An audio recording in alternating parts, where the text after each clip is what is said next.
Hello everybody, I am Jeff for WCCF Tech. We're going to be talking about a wonderful little space sim which is coming out on the Xbox One very soon. Elite Dangerous. Probably the only space sim that takes the open world and gives it to you in a way that really has never really been possible on the console before.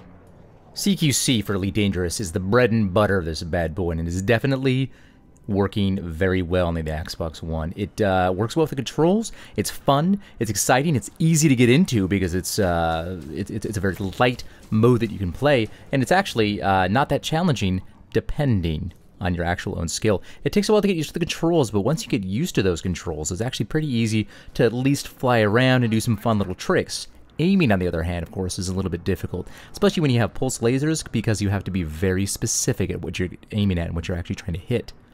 Because if you get just kind of next to it, no, it's not really going to do any damage. Plus, you have to be very precise with your movements, and I, for one, am not exactly that precise or that good using the Xbox One controller to fly, at least at the moment. Maybe the Xbox One Elite controller will be a little bit better in that regard. However, I am used to a joystick, or actually a mouse and a keyboard. But the wonderful thing is that the Xbox One controller, once you get used to it, once you get used to how it works exactly in the hand and what joystick does what, is a great companion for the CQC mode. Now, this is a shining example of how to do a space sim.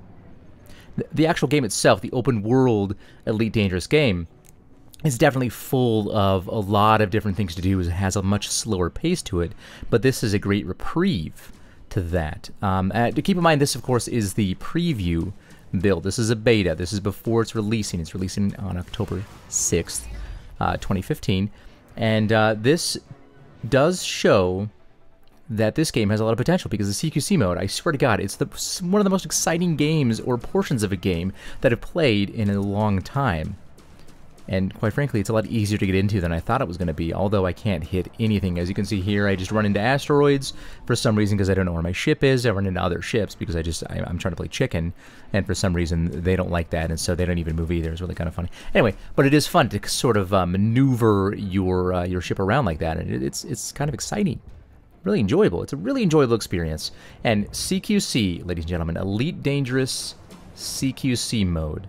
If you have a chance, if you're in the beta, if you happen to have it either on PC or on Xbox One, give this thing a try, because it does. It sort of breathes new life into what many have traditionally or perhaps originally thought was a rather dry video game, because there wasn't a whole lot of content, which they are very dedicated to putting in. But CQC mode does show you the power and how amazing Elite Dangerous can actually be. It really has a lot of potential, and I think it's going to go somewhere. And I can even see this being a sort of a pseudo esport with competitions, you know, probably sort of in the vein of Arena Commander, but on, I think, a little bit higher of a level. And I think it has that potential on the Xbox One. So CQC Elite Dangerous, go ahead and take a look at the rest of me failing and winning almost by default, because everybody for some reason kind of disconnected, which could be a server error related to this being, of course, a beta. But Elite Dangerous on the Xbox One coming out October 6th. Check out this beautiful CQC match where I think I come in like third or something like that at the end. Anyway, CQC, ladies and gents, enjoy.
1.